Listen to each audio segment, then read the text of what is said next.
What is going on, beautiful people of the world? My name is Garrett Wolf, and I am the host of the #1 podcast for people who are trying to go from saggy flabs to six-pack abs. I've built my body over the last 8 years, and in the last 3 years, I've helped hundreds of online clients shred unwanted fat and embody the best version of themselves. Now, let's jump right into today's show. Welcome, everybody. Boom. To week 6 of the FizFit Freak Academy. We should now be making some fat loss progress, seeing a little bit of progress in the mirror. We should be down maybe 1 or 2 pounds from week 1 when we initially started. You should be taking that progress pic for week 2 now and making sure, putting them side by side, seeing if any progress is being made. If it's not, we're going to be adjusting the calories, adjusting the macros, bumping up the protein, increasing the low intensity steady state cardio, and then hopefully this week you should be losing 1 or 2 pounds of that unwanted, disgusting body fat. But basically, guys, in this video, in this training, I'm going to be talking about how to destroy food cravings, right? So maybe you're someone that struggles with a food craving because now we're on week 2. Maybe during week 1 you noticed a few periods in your life where you were a little bit hungry, a little bit more unsatisfied than usual, and maybe that Snickers bar that you were eating on the bulk was calling your name in the cupboard, and maybe you couldn't help yourself, and maybe you ate it. Maybe you broke out of the diet for a few days or a day, or hopefully not a few days, but maybe you broke out of the diet for a day and you're just feeling bad about it. You're beating yourself up and you're just feeling down and feeling like you're never going to make progress. And I understand this far too well, guys, because believe it or not, I struggled with cravings for a long time. I really struggled with cravings for hyperpalatable foods, things like Gushers, ice cream, honestly anything calorically dense, high in calories. I would always go for and eat when I was trying to be calorically restrictive. And this simply comes down to a mindset shift. What you need to remember is that you're not restricting yourself, all right? You're not on a diet plan. You're not on a restriction. You're trying to maximize your results. We're not going to be in this caloric restriction forever. You're not going to be in a deficit forever. You're only going to do it for 2 weeks. If you can't do it for 2 weeks, how do you expect to do it for the rest of your life? Because we're not going to do it for the rest of our life. We're only going to do it for 2 weeks. And this is how it slowly happens. Your mind really thinks that you want that ice cream, but realistically, you know you don't want that ice cream because you know that ice cream is going to go directly against you accomplishing your fat loss goals. And so you know for a fact that you don't want that ice cream, but the reason you're craving it is because it's so hyper palatable. And this is just a mindset shift that you have to do, that you have to have within your own brain to realize that food is not for taste. Food is for energy. We eat food for energy. You don't see a lion in the wild going up to a gazelle being like, yo, I could eat you for dinner today, but I'm kind of craving a little bit of ice cream, so do you know where the nearest ice cream stand is at? You don't see that happening in the wild, right? Because the lion doesn't crave hyperpalatable foods. The only reason you do is because we've been brought up on these hyperpalatable foods and our mind has been kind of hijacked, and it's been shown in studies that when you eat sugary foods, these hyperpalatable foods, they release basically as much dopamine as cocaine, the drug, right? As cocaine does when you sniff a little line of coke. That's how much dopamine is released, is basically the same amount as when you eat one of these hyperpalatable foods. So you need to understand that sugar and hyperpalatable foods they basically act in your body as a drug. They're basically a drug, and you're craving a fix, right? And you need that fix in order to feel better. And that's really quite a sad way to live. That's quite a sad way to look at it. It's pretty much, you're kind of a drug addict at that point. You're kind of an addict to sugar.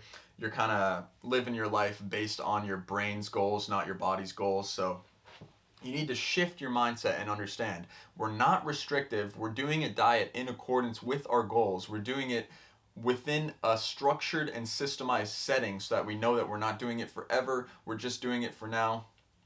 We don't want to demonize foods because these foods aren't bad. They react in our body in such a certain way that makes us want more. So you need to understand this, and you need to implement into your life the kind of mindset structure that you eat for energy, or you eat in accordance to your goals. You eat, to meet your protein goal. You don't eat because it tastes good. That's something you guys need to get over, is the whole eating because it tastes good or the whole eating because you're hungry thing.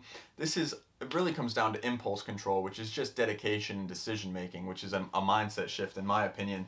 Is whenever you're craving one of those foods, you just need to remind yourself, like a lion doesn't look for an ice cream stand in the wild, right? Because a lion knows that eating a gazelle is going to fill it up just as much as that ice cream will, but that gazelle is full of nutrients, it's full of life, it's full of micros and macros that your body needs, and that it needs to be satiated, to be satisfied, to not be hungry all the time throughout the day. And you going for that Snickers bar or that ice cream is just you trying to get a fix. So it's about minimizing the fixes and maximizing the mindset shift of, I need food to reach my goals, not I need food because it tastes good. This is a huge mindset shift that you should be starting to realize as you go deeper and deeper into the cut. So a few strategies. I know it's a lot easier said than done, but it really can be a reality for you if you dedicate yourself and stick to it.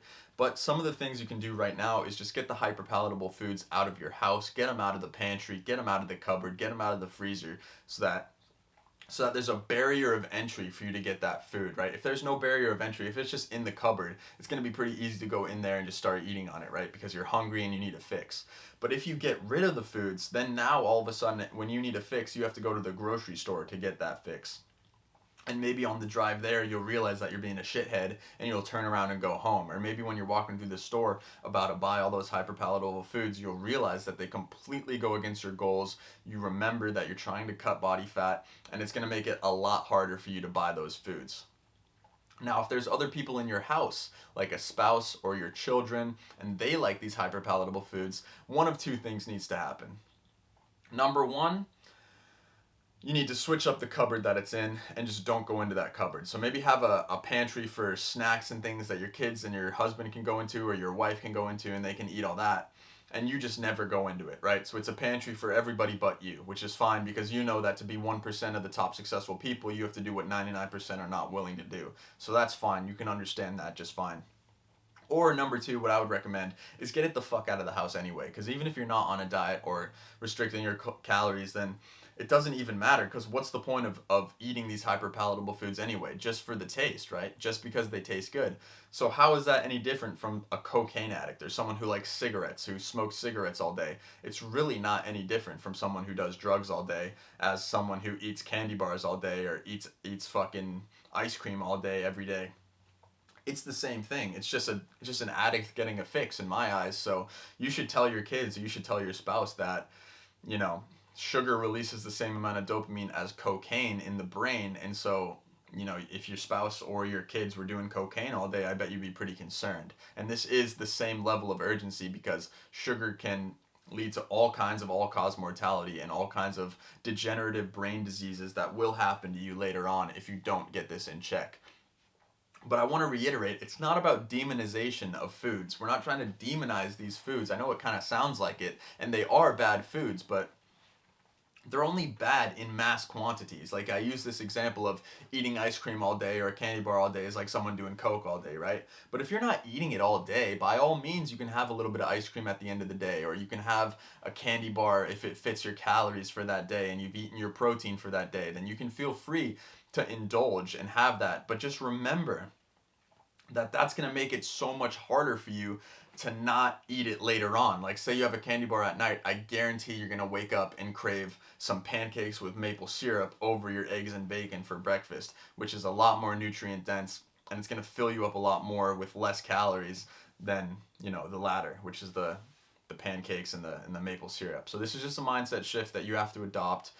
If you're not willing to get rid of that ice cream, then I'm sorry, but it sounds to me like you're just an addict who's trying to get a fix over and over again. And, you know, it's not about restricting foods for the rest of your life, because we need to understand that if you want that food, you can have it. It's just about living within your guidelines, right? People with eating disorders, it's because their eating habits are disorderly in accordance to the rest of their lifestyle. So if your lifestyle or your habits, you have goals of becoming a FizFit freak, or you have goals of getting abs or being shredded and gaining muscle, then there are some things that you have to order in your life to be able to accomplish this, right? You need high protein, you need highly nutrient-dense foods for a cut. You need calorically dense foods for a bulk. You need to not eat for taste, but you need to eat for satisfaction, because especially on a calorically restrictive diet, one of the main problems is hunger and satiety, right? So you need to focus on maximizing your satiety and minimizing the risk of breaking from these